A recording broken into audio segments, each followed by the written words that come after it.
नमस्कार सभी छात्रों को रामानंद क्लासेज में मैं रामानंद शर्मा अभिनंदन करता हूं। कल हम इलेक्ट्रिशियन थ्योरी में ट्रांसफार्मर के लॉसेज और उनके कारण किसके कारण वो होते थे ये हमने देखा कल के वीडियो में। और कल मैंने आपसे कहा था कि हम जो है ट्रांसफार्मर के समीकरण ईएमएफ का और ट्रांसफार्मर की रेशो के बारे में खुल के चर्चा करेंगे। लेकिन उससे पहले आज जिन्होंने अभी तक पहली वीडियो नहीं देखी है वो देखें, और आपको जो सब्सक्राइब का बटन दिख रहा है उसे दबाएं, लाइक करें, शेयर करें, जिससे मेरे एक्सपीरियंस का आप लाभ उठा सकें और मेरी क्वालिफिकेशन वगैरह आप जानने के लिए मेरे फर्स्ट मोटिवेशन वीडियो को देखें, जिसमें मैंने मेरी पूरी जीवनी बताई है। तो अब चलते हैं हम परिणाम मित्र में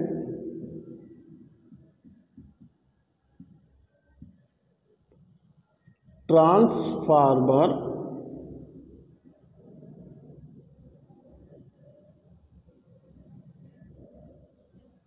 में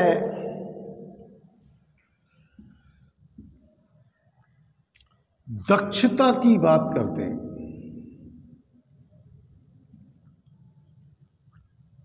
एफिशिएंसी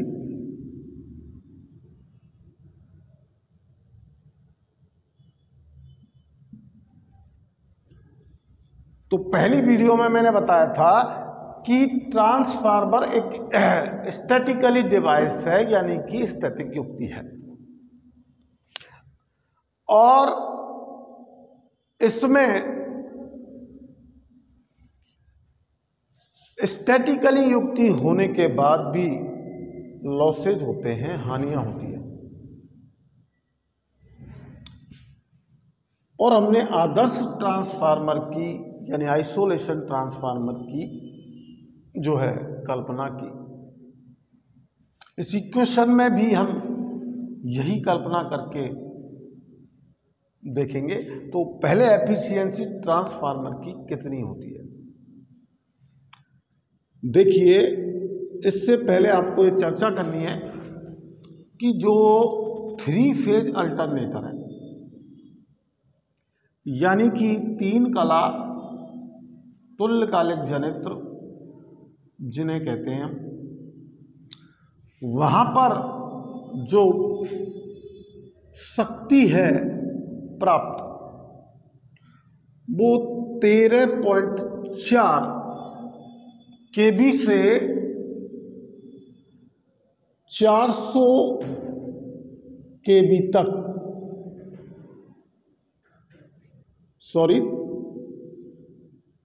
28.4 केबी से और 400 केबी तक के लिए पारित की जाती है और उत्पन्न की जा सकती है। अब ट्रांसफार्मर की एक प्रारूपिक दक्षता होती है। तो आदर्श स्थिति अगर हम मान करके चल रहे हैं तो उस स्थिति में ट्रांसफार्मर की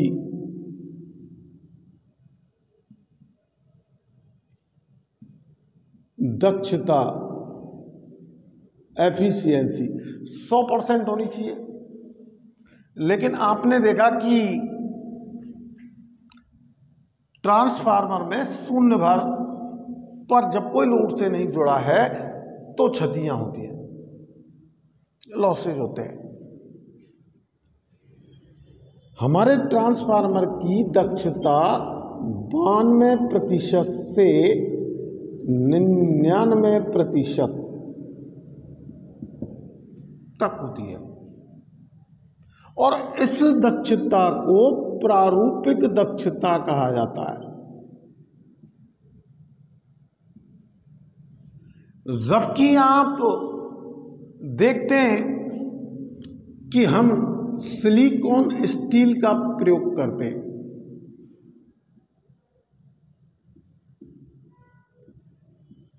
और एक विशेष प्रक्रम से हमने पटलन को निर्मित किया, जिसे मैंने कल आपको CROG संक्षिप्त रूप में बताया। अब सिलिकॉन की मात्रा 3% रखी जाती है और स्टील की मात्रा 97% रखी जाती है। लेकिन वितरण ट्रांसफार्मर में जब हम लॉसेज पर आएंगे तो उस स्थिति में सिलिकॉन की मात्रा 4% देखेंगे। अब देखिए प्रारूपिक दक्षता, प्रारंभिक जो दक्षता है वो 92 में से 99% होती है, लेकिन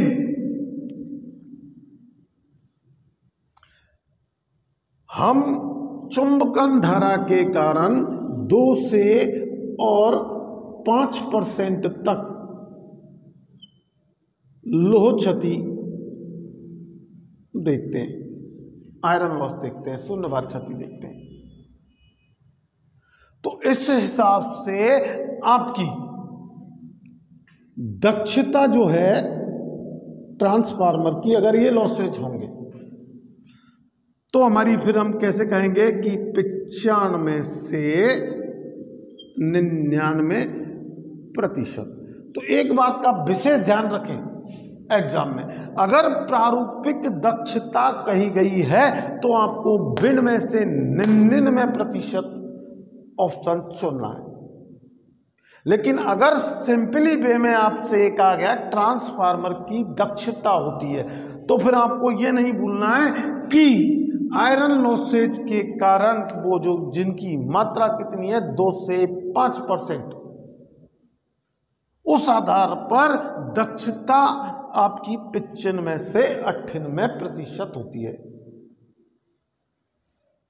तो कई जो बुक हैं, गाइडलाइन है, उनमें 95 से 98% ही दिया मिलेगा आपको। लेकिन प्रारूपिक दक्षता की अगर बात करें तो बिन में से 99% है। अब आप समझ रहे होंगे कि सिलिकॉन स्टील, हमने सिलिकॉन के मिलाने से भी फिर भी 2 से 5% लॉसेज हुए हैं। हिस्टेरेसिस क्षति को हमने कोरों पर, पटलन पर बैलित इसलिए किया, रोलिंग प्रक्रिया इसलिए की जिससे कि हमारा चुंबकीय फ्लक्स वो कोरों पर कम जाए। अब शून्य भार क्षति के मैंने घटक भी बताए, तो हिस्टेरेसिस क्षति आपको पहले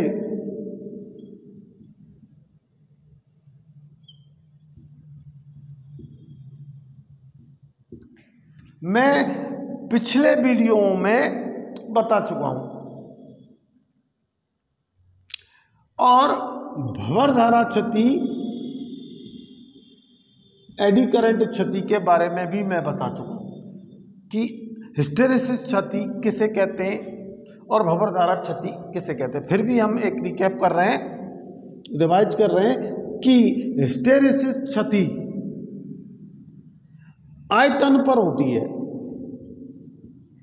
पटलन के किस पर होती है? आयतन पर, वॉल्यूम पर होती है। और एडी करंट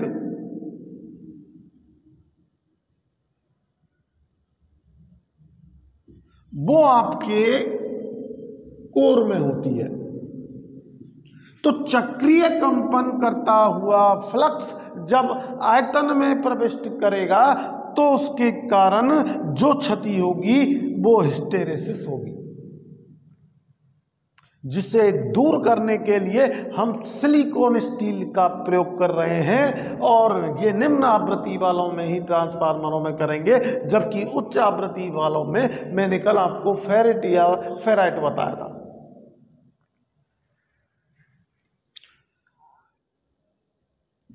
अब ये आयतन पर होती है और ये कोर में होती है, तो यहां हिस्टेरेसिस क्षति से बचने के लिए आपने सिलिकॉन स्टील का प्रयोग किया है, और एडी करंट से बचने के लिए हम कोर को लेमिनेटेड कर देते हैं। अब लेमिनेटेड करने के भी कई तरीके जो है अपनाए जाते हैं, वो ट्रांसफार्मर के शक्ति के आधार पर होते हैं। जैसे कई ट्रांसफार्मरों में तो चॉक पाउडर को पानी में घोल करके और उसका लेप कर दिया जाता है कोरों पर, और कई ट्रांसफार्मरों में हम खनिज लवण युक्त जल का के कोर पर छींटे मार देते हैं, तो उससे भी क्या होता है, आपका लेमिनेटेड हो जाता है। लेकिन जो हमारे ट्रांसफार्मर हैं जिनका हम प्रयोग जो है इलेक्ट्रिक बोर्ड में करेंगे, तो वहां पर ट्रांसफार्मरों में कोर को लेमिनेटेड किया जाता है, वो भी वार्निश से। कई ट्रांसफार्मरों में जो है वार्निश की जगह कागज का प्रयोग किया जाता है, वो आप वितरण ट्रांसफार्मर में विस्तृत रूप से देखेंगे। अब देखिए, यहां हमने दक्षता देखी, तो प्रारूपिक दक्षता विनिमय से 99%, लेकिन प्रारूपिक दक्षता विनिमय से 99%, लेकिन आप देख रहे हैं कि शून्य भार पर, नो लोड पर आयरन लॉस होते हैं और वो 2 से 5% होते हैं। वो कितने होते हैं?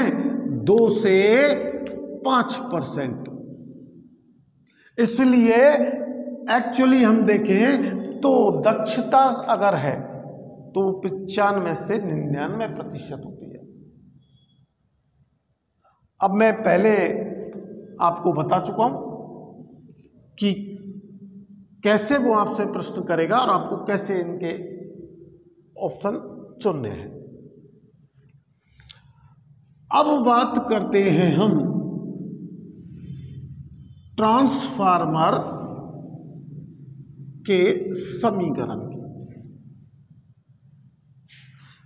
ट्रांसफार्मर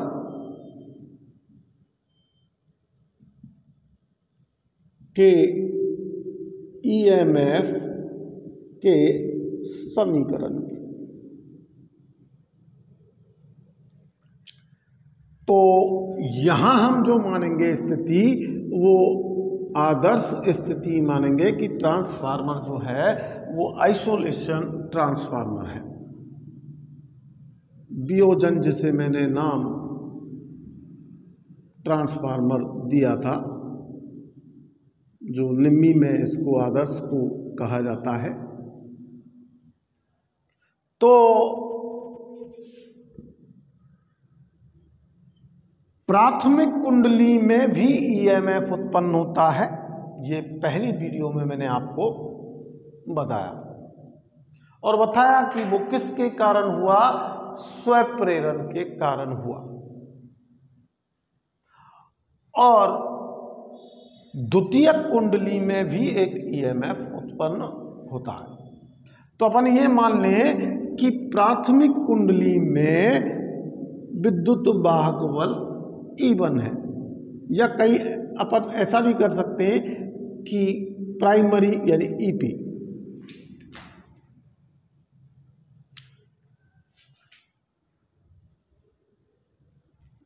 का मान जो है 4.44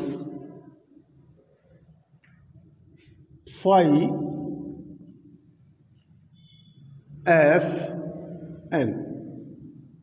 अब देखिए आपकी फ्रीक्वेंसी निश्चित होगी,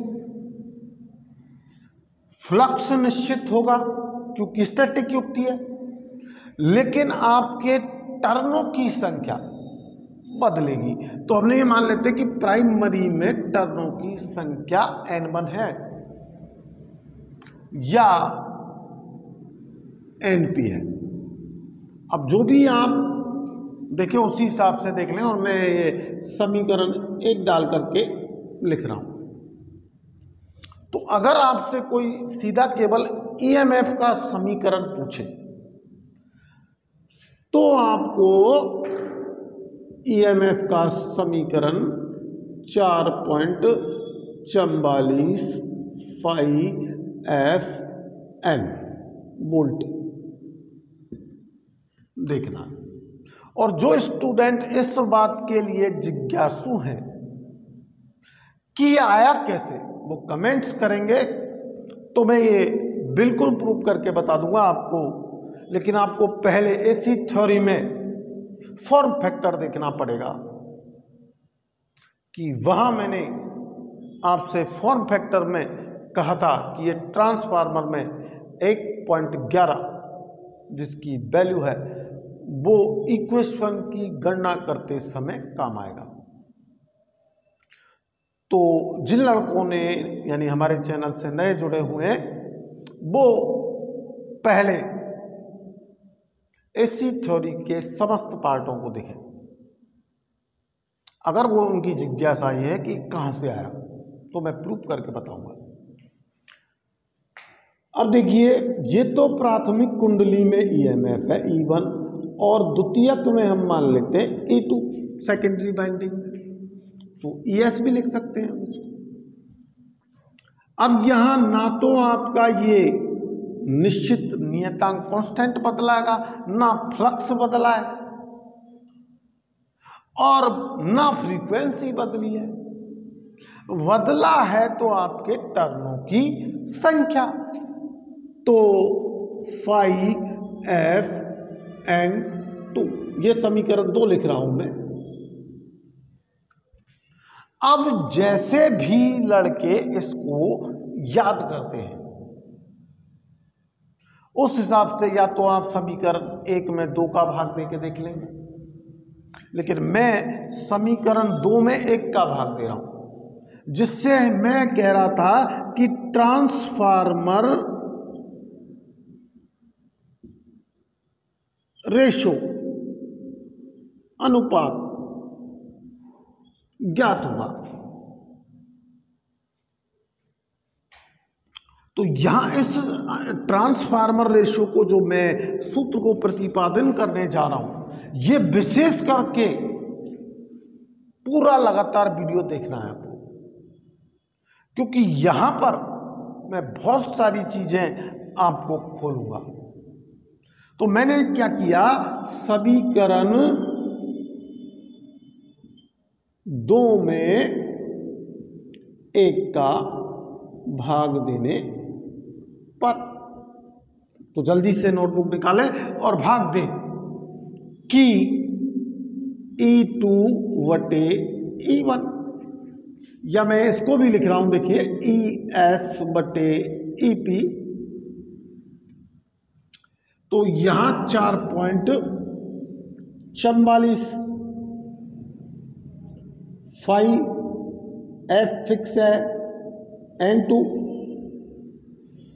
यहां 4.44 5F N1। अब जो लड़के S और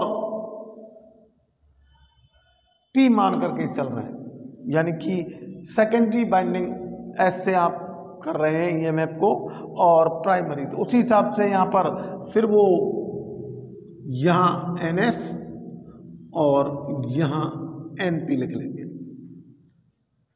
अब देखिए 4.44 से 4.44, 5 से 5, F से F, तो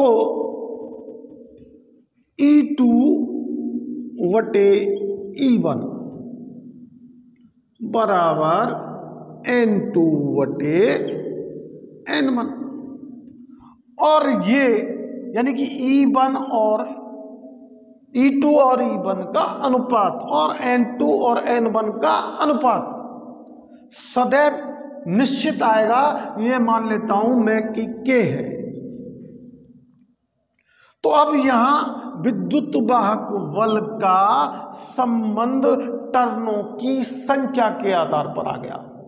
इस रेशो को हम फेरा अनुपात बोल्टता अनुपात कहते हैं, बोल्टता रूपांतरण अनुपात।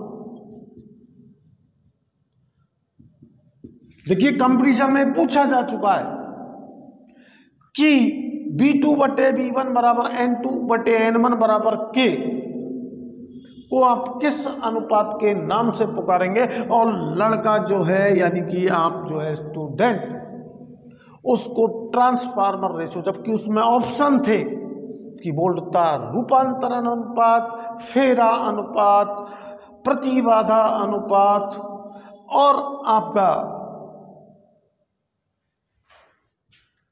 तो एक तो था वोल्टता अनुपात यानी कि E2 बटे E1। अब मैंने दूसरा कहा फेरा अनुपात, तो ये N2 बटे N1, ये किस नाम से जाना जाएगा, फेरा अनुपात। अब देखिए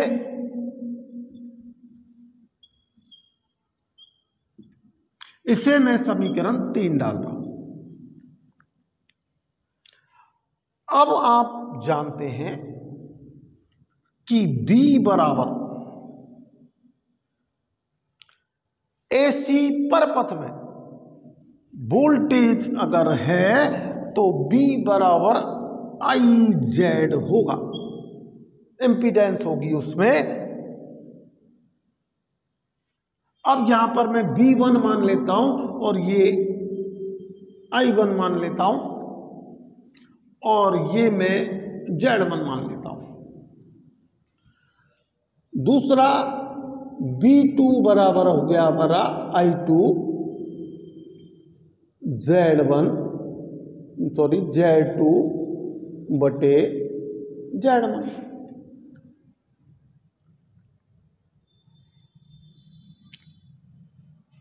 थोड़ा सा विशेष गौर करेंगे इस चीज पर, क्योंकि हम एक और रेशो निकालने जा रहे हैं जिसे ट्रांसफार्मर का धारा अनुपात कहेंगे, जिसका धारा ट्रांसफार्मर में विशेष करके हमको उसके न्यूमेरिकल्स करने थे तब काम में आता है।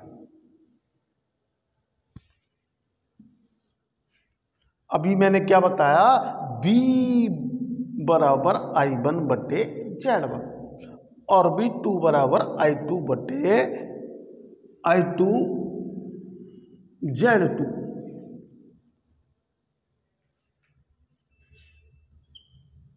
ये समीकरण 3 डाल रहा हूं मैं, 4 डाल रहा हूं और ये समीकरण 5 डाल रहा हूं। तो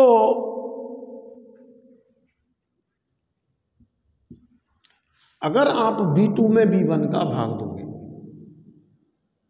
B2 में B1 का भाग दोगे यानी 5 में 4 का भाग दोगे इक्वेशन में, तो यहां क्या आया,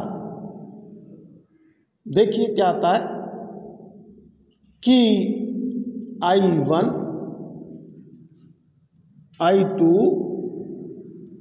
Z2 बटे I1 Z1। अब आप थोड़ा सा पुनः यहां पर आएंगे कि हम V2/V1 या E2/E1 क्या देख चुके हैं? N2/N1।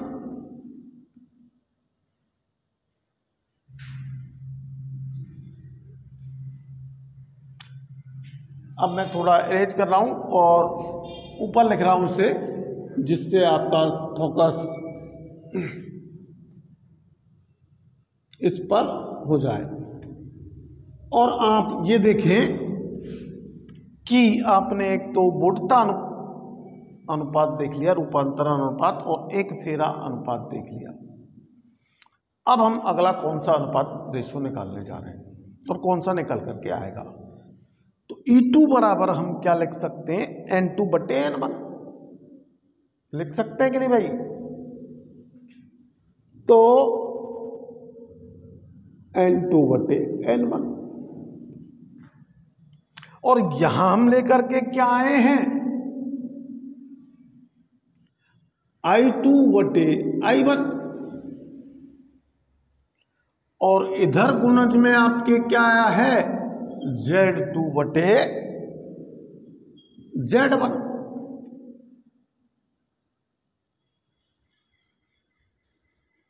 ये समीकरण कौन सा हो गया? आप इसे मान लें समीकरण 6। तो यहां पर तो V2/V1 बराबर I2/I1 इंटू Z2/Z1, ये मैंने आपको यहां लिख दिया। लेकिन अभी मैंने आदर्श ट्रांसफार्मर मान करके चल रहा हूं, तो पावर P1 बराबर P2 होना चाहिए।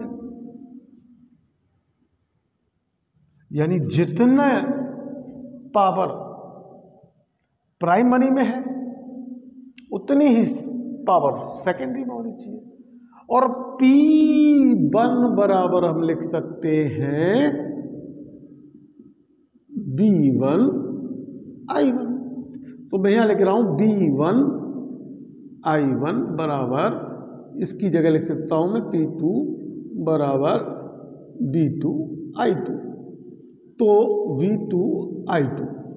अब देखिए हमने इसको जो लेके चल रहे हैं वो V2/V1 के रूप में लेके चल रहे हैं। तो पक्षांतरण अगर हम करें तो मैं इसे लिख सकता हूं कि I1 ये इधर आएगा, ये इधर चला जाएगा, सॉरी, कि I1/I2 बराबर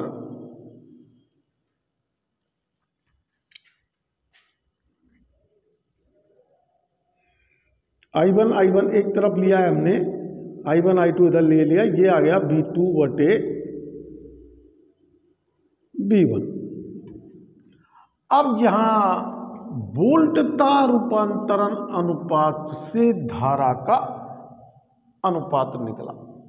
तो यहां थोड़ा चेंजिंग हुआ कि द्वितीयक वोल्टता और प्राथमिक वोल्टता का अनुपात, तो वोल्टता रूपांतरण अनुपात कह रहे हैं, और प्राथमिक धारा और द्वितीयक धारा का अनुपात, यानी बिल्कुल उल्टा मामला हो गया कि इसे धारा अनुपात कहेंगे। अब थोड़ा सा गौर आप समीकरण 6 पे कर लें एक बार, कि V2/V1, I2/I1 और Z2/Z1। तो इस V2/V1 की जगह मैं क्या रख सकता हूं? इसे 7 डाल रहा हूं समीकरण 6 में।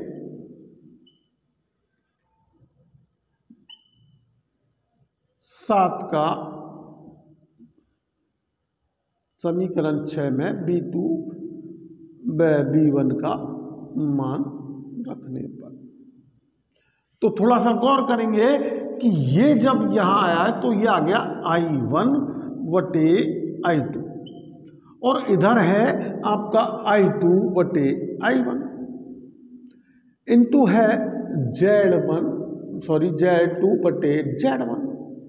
अब इसको इधर लाएं, धारा के इस अनुपात को, यानी धारा को एक तरफ लाएं, तो उधर प्रतिबाधा अनुपात रह जाएगा आपका कि I1 को I1 इधर लाएंगे तो I1 स्क्वायर हो जाएगा, और I2 को इधर लाएंगे तो I2 गुना करेंगे तो I2 स्क्वायर हो गया, और ये हो गया Z2 बटे Z1। अब यहाँ I1 बटे I2 अगर हम स्वतंत्र रूप से निकालते हैं धारा अनुपात के रूप में कि I1 बटे I2 बराबर √ Z2 बटे Z1, और इसे प्रतिबाधा अनुपात कहते हैं।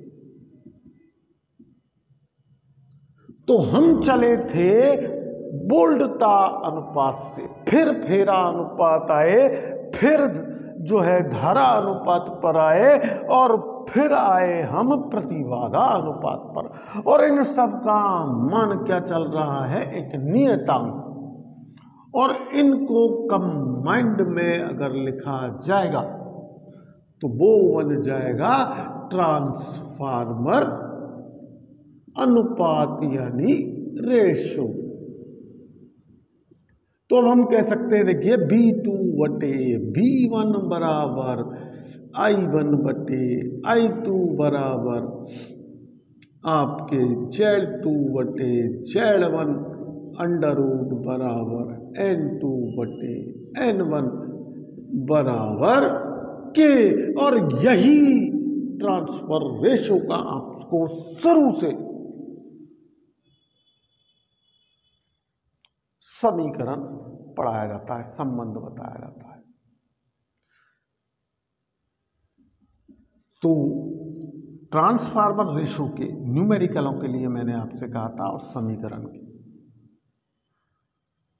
तो लगातार बने रहे हमारे चैनल पर। मिलते आगे न्यूमेरिकलों के केवल वीडियो में। और अगर आपका कमेंट्स आया कि आपको विद्युत वाहक बल यानी कि EMF का समीकरण प्रूव करना है, सीखना है, तो उसके लिए आप कमेंट करें, मैं कल की वीडियो में आपको वो करूंगा। तो आपको यहाँ लाइक का, शेयर का और सब्सक्राइब का बटन दिख रहा है। जो विद्यार्थी नए जुड़े हैं वो बेल आइकन पर भी प्रेस करें, जिससे उनको नोटिफिकेशन मिल जाए और पूर्व की वीडियो की सारी लिंक आपको मिलेगी। पहले की वीडियो की इसमें आप डिस्क्रिप्शन में देख लेना लिंक।